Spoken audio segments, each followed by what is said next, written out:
2.2a is on slope. So we want to be able to find the slope when given 2 points, and we want to be able to identify the slope from a graph. So first off, let's talk about linear functions for a little bit. Any situation that changes at a constant rate is considered linear. So for example, if you get $5 each week, well, the first week you're getting $5, the second week you're getting $5, the third week you're getting $5, so you have that constant rate of change. Looking at our graph, well, we're going up 1 and over 2, up 1 and over 2 to get to the next point, so we have that constant rate of change.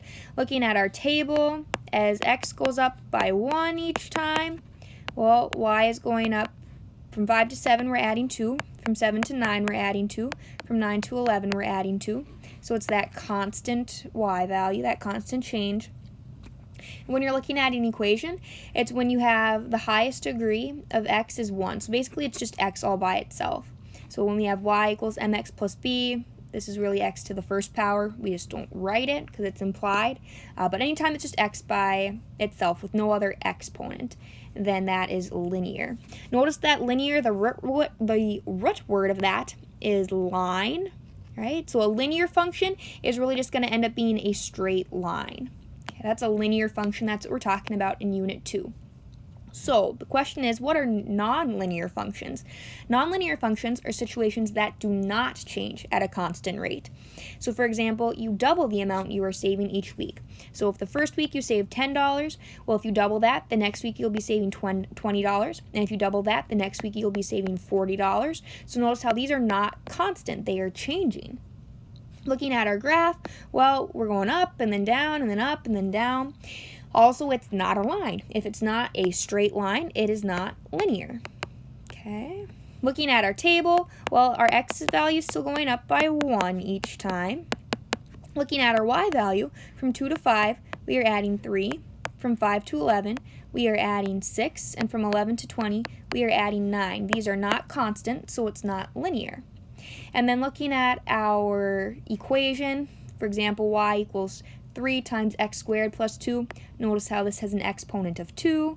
The square root of x, this technically has an exponent of a half, and then a half times x to the third, again, it's got a different exponent. So these are nonlinear functions. Again, we're looking at linear functions. So let's take a look at the equation. We're going to be focusing on slope-intercept form. Hopefully this sounds a little bit familiar. Slope-intercept form is y equals mx plus b, where m is our slope and b is our y-intercept. So here are a couple of different facts, and we're going to be talking about all of these with our slope-intercept form.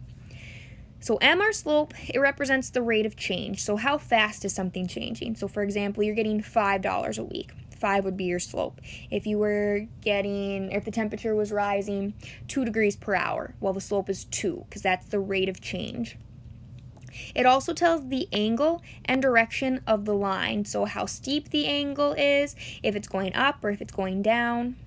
There are 2 ways that we can find it. We can use our rise over run, which we use with our graphing, or if we're given points, we can use this formula of m equals y2 minus y1 over x2 minus x1, which is really just subtracting our points. We're actually going to talk about those in this video today.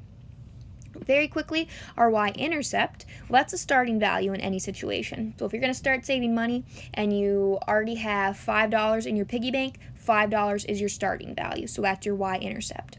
On a graph, it's the point where your line crosses the y-axis. So it's where your x value is 0. Since it's where your x value is 0, the ordered pair will always be written as 0 and then b, or 0 and then some y value. So we're going to focus on slope. So let's look at the 4 types of slope.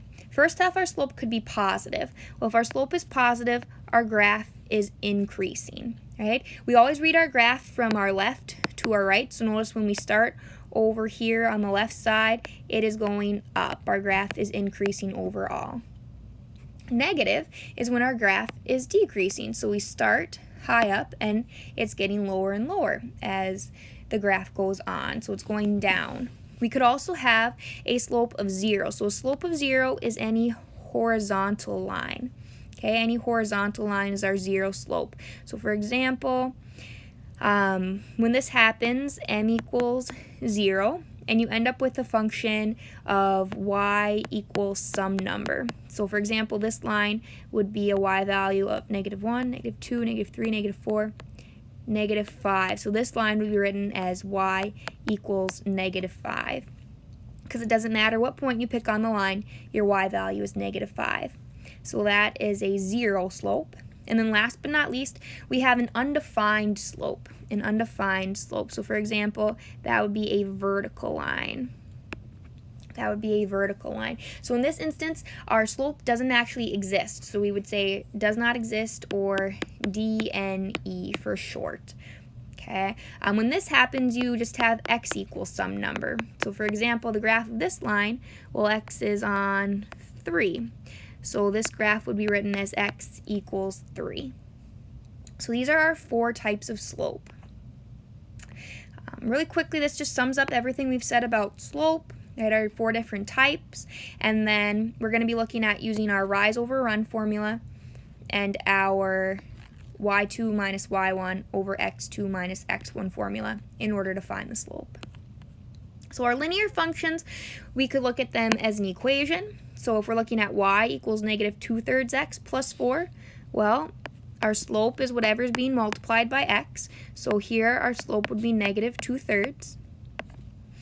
Looking at our graph, we use our rise over run formula, m equals rise over run. So we pick any point on the graph, we figure out how far up, or what our rise is, and then our run, how far over we have to go. For this graph, we have to go up 2 and over 1. So our rise over run would be 2 over 1, which just simplifies to a slope of 2.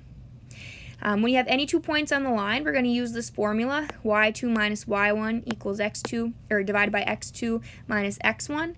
In that instance, we just label our points. So this would be x1, y1, this would be x2, y2, and then we would plug it into the formula. We'd take our y2 minus y1 and divide it by our x2 minus x1. So this would be 1 over -5. So there are a lot of different, all of these are different ways to look at a linear function, and so depending on what you're looking at, that will change how you think about your slope, or how you find your slope. We're going to look at a couple more examples.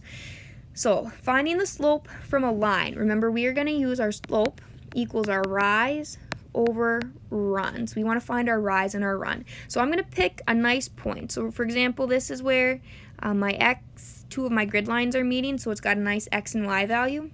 So I'm going to use that point, and I'm going to figure out, well, how far up or down and how far over do I have to get to the next point? Well, I have to go up 1, so that's my rise, and I have to go over 2, so that's my run. So when I write this out, my rise is +1, my run is +2.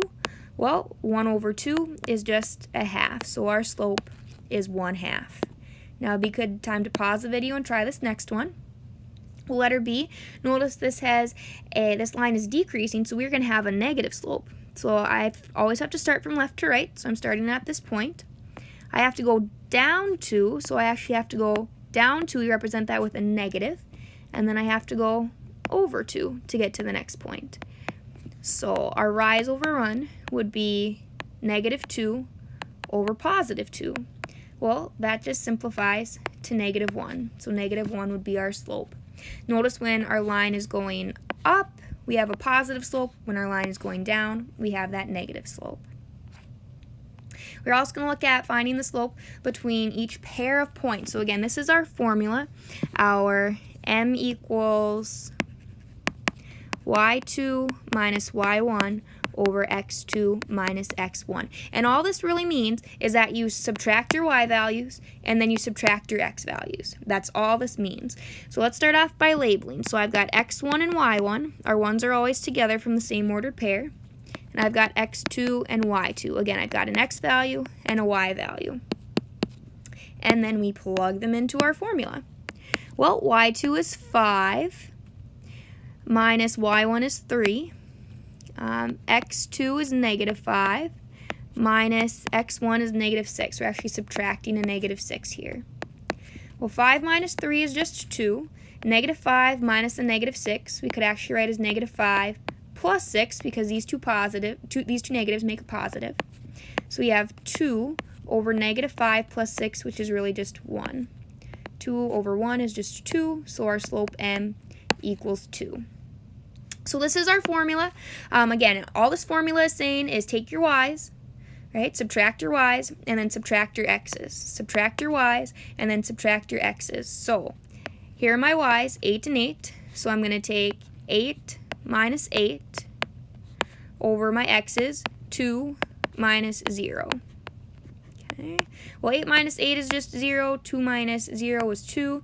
0 divided by 2 is 0. So that's my slope. So again, you can use this formula, but really all it boils down to is subtracting your x's and subtracting your y's and then subtracting your x's. That's really what the formula represents.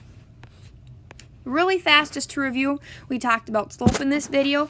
So again, if you're using a graph, you're going to use your rise over run to find your rate of change. And if you have two ordered pairs, you can plug them into your formula in order to find your slope.